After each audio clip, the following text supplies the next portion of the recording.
In today's video, I'm going to be testing out watercolors and watercolor supplies that I purchased recently from the dollar store.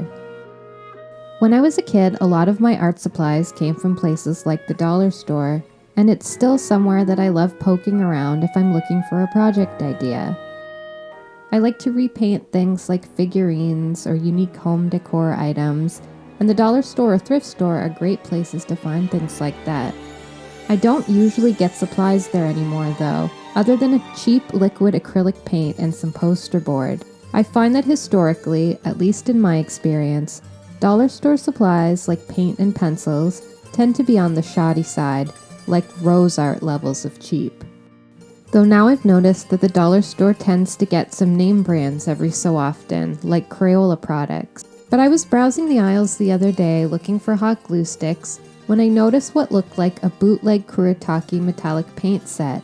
I also noticed a big selection of brushes and some watercolor specific supplies, and decided to check them out to see if these dollar store items compare at all, even to budget supplies like Prang, which is my current recommendation for a budget-friendly set for beginners. So let's take these babies for a spin. This palette reminds me of the Prang watercolors, at least initially. The colors are semi-moist and not chalky at all. It doesn't come with any container to keep it in, beyond the cheap plastic packaging, but it was only $1.25. The colors are quite transparent, but not very vibrant at all.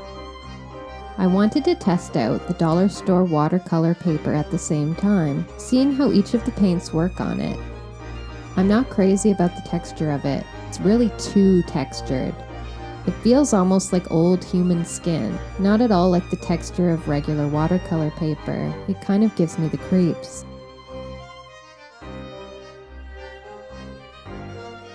These paints didn't show up well on the black watercolor paper, which really shows how little color payoff these paints actually have.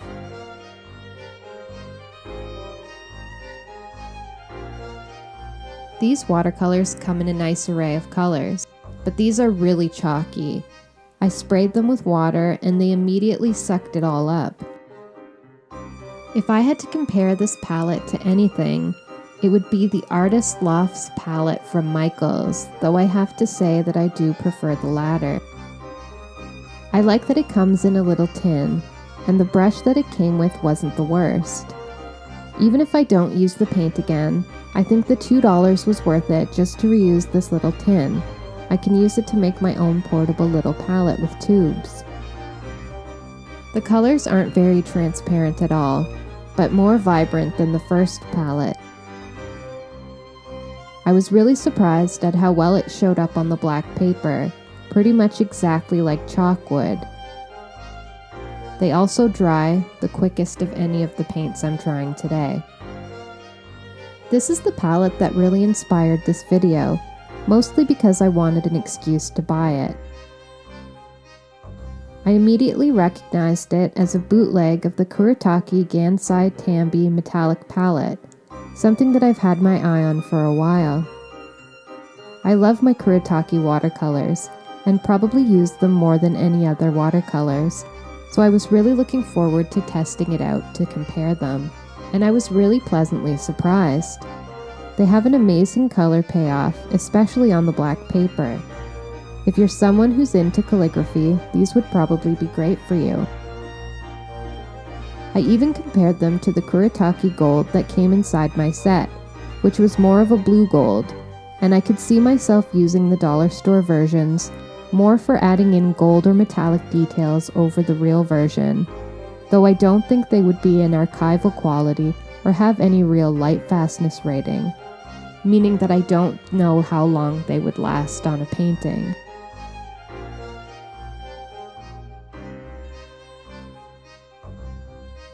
I decided to combine all three palettes into one painting, to give them more of a chance to see what they can do.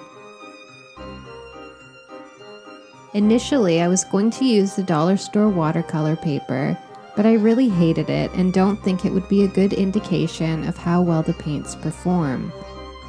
Instead, I'm going to be using Canson XL mixed media paper, which is what I would normally use to play around and doodle on.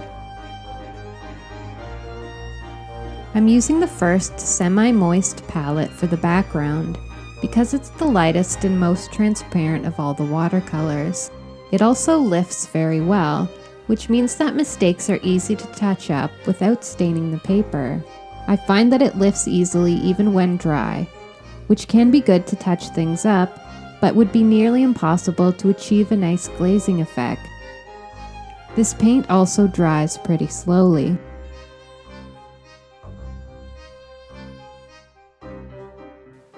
I have to say that I'm really impressed by the brushes. Usually cheap brushes are notorious for shedding, and I'd forever be picking little hairs out of the painting, trying not to ruin it. But all of these brushes are actually quite durable and affordable. They aren't very thirsty, meaning that they don't really hold much water, but I will be reusing them, especially for my jelly gouache or craft acrylics.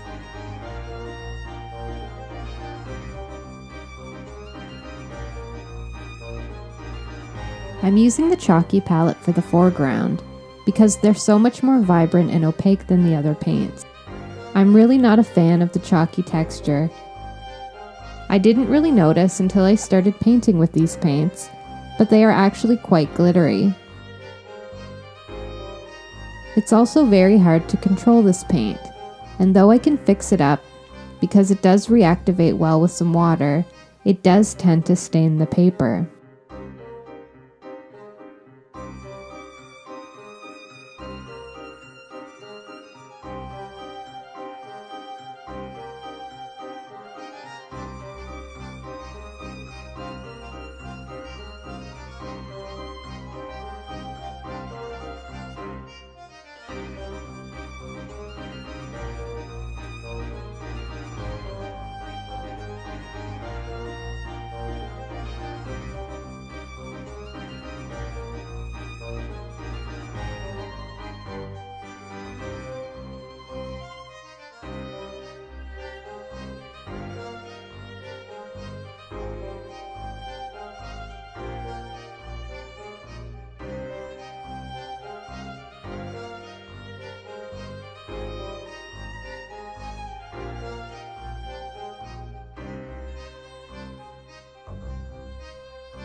Now that I'm finished painting, I have to say that I'm not crazy about this piece.